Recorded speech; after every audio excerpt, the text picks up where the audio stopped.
On a mis dans la tête des Français que Vladimir Poutine était le seul candidat. Ceux qui ont creusé un tout petit peu plus ont pu voir que la presse parlait de 3 autres candidats qui étaient qualifiés de pseudo-adversaires. Il n'y avait pas un candidat, il y en avait 4. Ce sont tous des partisans de l'intervention russe en Ukraine. Tous partisans de ce que Vladimir Poutine a appelé l'intervention militaire spéciale. Je suis assez d'accord sur le fait que ça n'est pas normal. Normalement, s'il y avait une véritable démocratie, eh bien, il aurait dû y avoir tous les candidats qui le peuvent, qui ont un soutien populaire, auraient pu l'être. Et il y avait un autre candidat qui s'appelait Boris Nadezhdin, justement, qui était un candidat plus modéré et qui avait commencé à percer un petit peu dans l'électorat parce qu'il y a en Russie une partie de l'électorat, assez faible en réalité, mais une partie quand même qui existe, de gens qui sont fatigués de la guerre et qui trouvent qu'il faudrait maintenant arrêter le conflit en Ukraine au plus vite possible. Ça n'est pas bien qu'il n'y ait pas eu d'opposants à la guerre, dont acte. Qu'est-ce qui s'est passé en France aux élections présidentielles de 2022 ?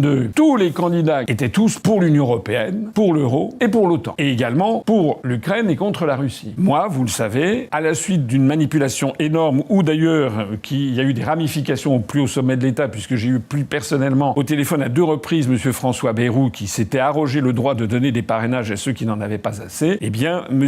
Bayrou, en fait, avait refusé de me donner le nombre de parrainages qui manquait, préférant avoir un deuxième candidat trotskiste en la personne de M. Poutou. Moi, je suis dans la position en France, eh bien, de Navalny ou de Nadezhdin, c'est-à-dire, justement, un candidat qui a été écarté. On sait qu'il y a eu 87 à 88% des suffrages obtenus, avec un taux de participation important de l'ordre de 75%. Il y a 24-25% des Russes qui ne sont pas allés voter. Que cette abstention ne donne pas à penser qu'on a affaire à un régime nord-coréen avec 99% de participation et 99,9% de vote en faveur du grand leader, seul candidat. Parce que Poutine a été élu en 2000 avec 53,4% des suffrages, c'est quand même pas l'image d'un pays totalitaire. Lorsque il a fait 71% en 2004 et 64% en 2012, on est dans des pourcentages qui sont à peu près ceux obtenus par Macron face à Marine Le Pen au 2e tour, en 2017, puis en 2022. On est à peu près dans le même genre de pourcentage. Alors effectivement, les pourcentages sont très élevés depuis l'élection présidentielle de 2018 avec 77,5% et surtout celle actuelle avec 87% des suffrages. Mais est-ce que c'est la preuve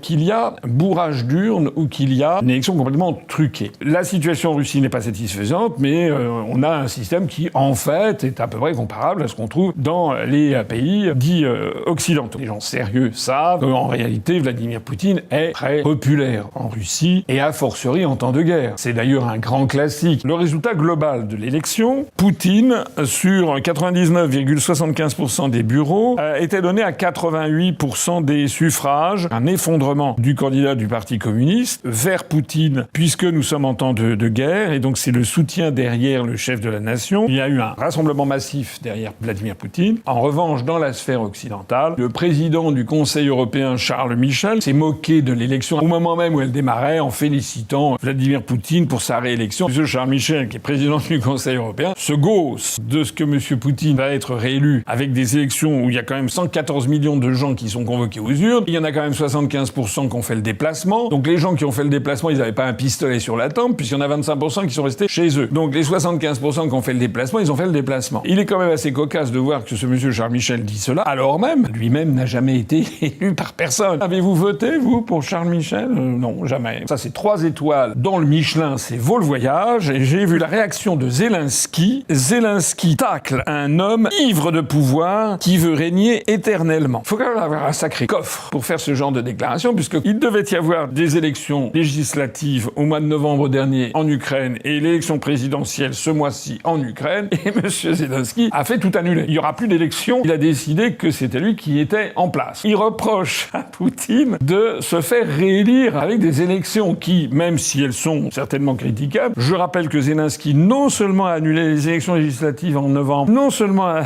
annulé les élections présidentielles qui devaient avoir lieu ce mois-ci, mais en plus de ça, a fait supprimer, a fait interdire par la loi, il a tout simplement interdit 11 partis politiques en Ukraine, tous ceux justement qui représentaient les minorités russophones, russophiles du Donbass et de Crimée, et également tous ceux qui trouvaient qu'il fallait rester en bon terme avec le voisin russe. Toc, 11 partis supprimés. Et c'est ce monsieur qui donne à la planète entière des leçons de morale et qui délivre un brevet de tyrannie à Vladimir Poutine. Honnêtement, c'est quand même même assez dingue. LCI qui avait, juste avant les élections, tordu le nez sur les machines à voter électroniques en Russie. C'était le 16 mars 2024. Il y a eu une vidéo qui a été faite par LCI, présidentielle en Russie, comment le vote électronique devrait servir les intérêts de Poutine. 1 an et demi en avant, le 9 novembre 2022, sur LCI, aux États-Unis comme au Brésil, le vote électronique est au cœur des théories complotistes. Le fait que Biden ait gagné sur Trump avec notamment des votes électroniques, ou bien que Lula ait gagné sur Bolsonaro au Brésil, ceux qui critiquaient avaient tort, c'était du complotisme. Mais là, lorsque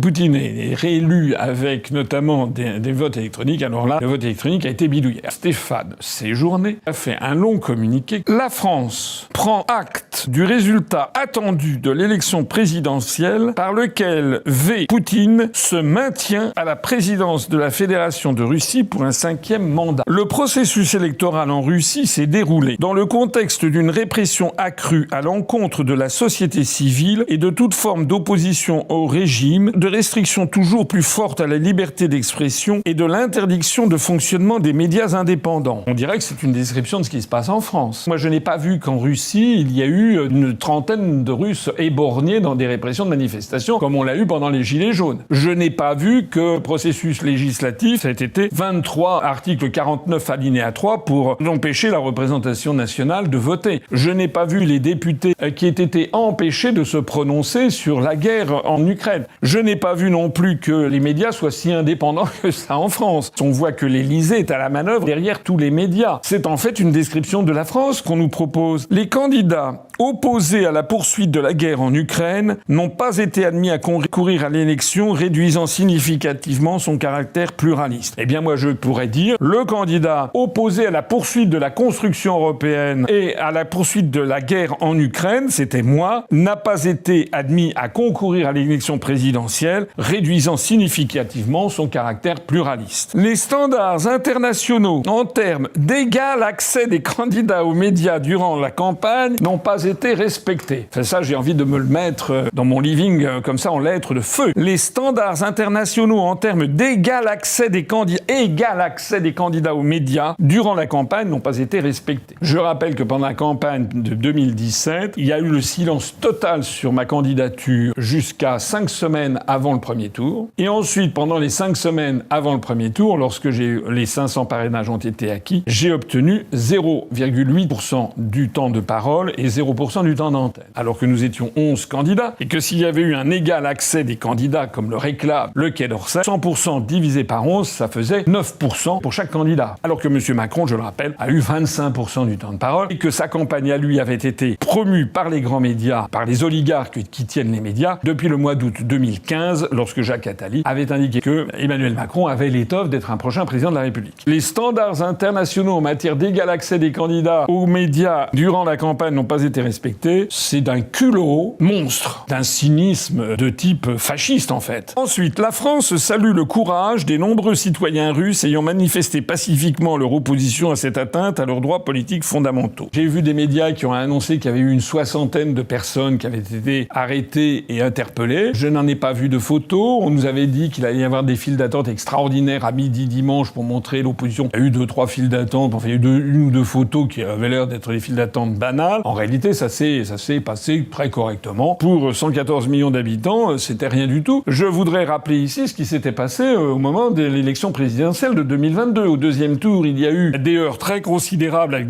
plus de centaines de personnes à Rennes le soir du deuxième tour après la proclamation des résultats et de la réélection de Macron. Il y a eu également des heurts très importants à Lyon. Donc finalement, il y avait eu plus de troubles à l'ordre public en France pendant le deuxième tour où on a eu la réélection de Macron qu'en Russie. Le communiqué poursuit en disant que la France regrette que, contrairement à ses engagements internationaux, la Russie ait décidé de ne pas inviter la mission d'observation du Bureau des institutions démocratiques et des droits de l'homme, BIDDH, de l'Organisation pour la sécurité et la coopération en Europe, OSCE, conduisant ainsi à ce que l'élection se déroule hors de toute observation internationale impartiale. Personnellement, je vais essayer de voir, j'en avais déjà parlé pour l'élection présidentielle, je vais essayer de voir s'il serait possible d'avoir une mission internationale de l'OSCE, du BIDDH en particulier, qui viennent examiner comment on a un accès en France aux médias français, comment on est traité sur un pied d'égalité. Le candidat qui est le plus regardé sur Internet, c'est-à-dire moi, eh bien, comment nous sommes traités dans les grands médias. Ça vaudrait le coup d'avoir recours à l'OSCE. Les valeurs européennes de la démocratie, elles sont passées où? Vous donnez des leçons de morale à la planète entière, mais c'est où? Comment ça se passe, en fait, en France? La France condamne par ailleurs l'organisation par la Russie de prétendues élections dans les territoires ukrainiens temporairement occupés par la Russie. L'organisation illégale de prétendues élections dans les territoires ukrainiens temporairement occupés par la Russie constitue une nouvelle violation du droit international et de la Charte des Nations Unies. La France ne reconnaît et ne reconnaîtra jamais la tenue et les résultats de ces prétendues élections et réaffirme son attachement à la souveraineté, à l'indépendance, à l'unité et à l'intégrité territoriale de l'Ukraine. Certes, ça n'est pas reconnu par le droit international, mais il faudrait quand même qu'au Quai d'Orsay, on se rende compte, par exemple, que nous avons un département français, l'île de Mayotte, dont l'appartenance à la France n'a pas été reconnue par la communauté internationale, et bien au contraire, l'île de Mayotte figure sur la liste des territoires à décoloniser, et l'ensemble des pays de l'Afrique, d'ailleurs l'ensemble des pays du Sud, protestent à chaque fois qu'il y a des élections françaises à Mayotte. Font partie officiellement de la liste des territoires à décoloniser par les Nations Unies qu'évoque ce communiqué. Il faut vraiment avoir une cervelle de moineau,